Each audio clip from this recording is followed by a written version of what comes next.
हमीरपुर जिले में प्यार, इश्क और धोखे का एक सनसनीखेज मामला लोगों की चर्चाओं का सबब बना हुआ है, जहां लड़की को एक पैसे वाले युवक ने अपने प्रेम जाल में फंसाकर उसके साथ शारीरिक संबंध बनाकर उसका यौन शोषण किया, फिर उसकी अश्लील वीडियोज और फोटो दिखाकर लड़की पर शादी का दबाव भी बनाया। वहीं युवक के शादीशुदा होने की सच्चाई जब लड़की के सामने आई तो उसने शादी से इनकार करते हुए युवक पर रेप, धोखाधड़ी और जान से मारने की धमकी देने का मुकदमा दर्ज करवाया। इसी बात से नाराज युवक ने लड़की पर कई प्रदेशों में आपराधिक मुकदमे दर्ज करवा दिए। फिलहाल पीड़ित लड़की न्याय की आस में पुलिस अधिकारियों से इंसाफ की गुहार लगा रही है।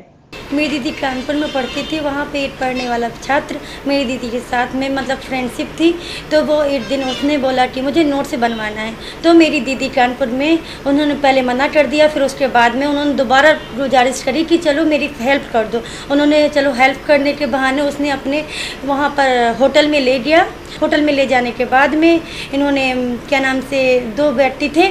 साथ में, तो उन्होंने बोला, मेरी दीदी ने बोला कि वो दूसरे वाले का है, तो उन्होंने बोला कि वो नीचे नोट से लेने परेड में गए हुए हैं।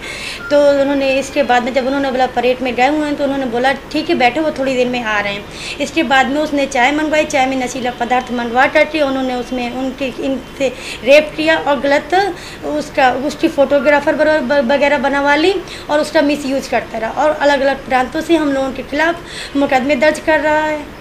मेरे साथ बहुत गलत हो रहा है। मैं ला कॉलेज बिठूर में छात्रा थी, स्टूडेंट थी। उसी समय जगदानंद मिश्रा स्टूडेंट थे, उन्होंने मुझे नोट्स देने के बहाने परेड चौराहा में होटल में ले गए और चाय में नशीला पदार्थ मिलाकर मेरे साथ में बलात्कार किया और कुछ आपत्तिजनक फ़ोटोज़ खींच के और कुछ वीडियो क्लिप्स बना के मेरे वायरल करने की मुझे धमकी दी और मेरे इच्छा के विरुद्ध मेरा शारीरिक शोषण करते रहे और मुझसे कुछ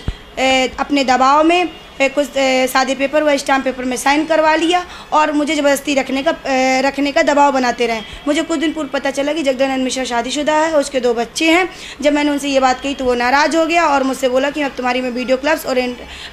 फ़ोटोज़ इंटरनेट में डलवा दूँगा और जान से मरवाने की धमकी देता रहा और अलग अलग प्रांतों से झूठे मुकदमे में फंसवाने की धमकी दे रहा है कि अगर तुम मेरे साथ नहीं रहोगी तो मैं ये झूठे मुकदमे तुम्हारे परिवार वालों के ऊपर लगा दूँ। जांच मेरे को जब ये एप्लीकेशन दिए थे मैंने सीओ महोदय को व्यक्तिगत रूप से आदेश किया है कि वो जाके खुद जांच करेंगे। उस जांच के दौरान सीओ महोदय के द्वारा रिपोर्ट किया गया, जो महिलाएं तहरीर दी वो उनने कहा कि जो कुछ साल पहले वो जब कानपुर में पढ़ रही थी तब उनके साथ पढ़ने वाले के साथ पढ़ता था, वो इनको डरा के धमका के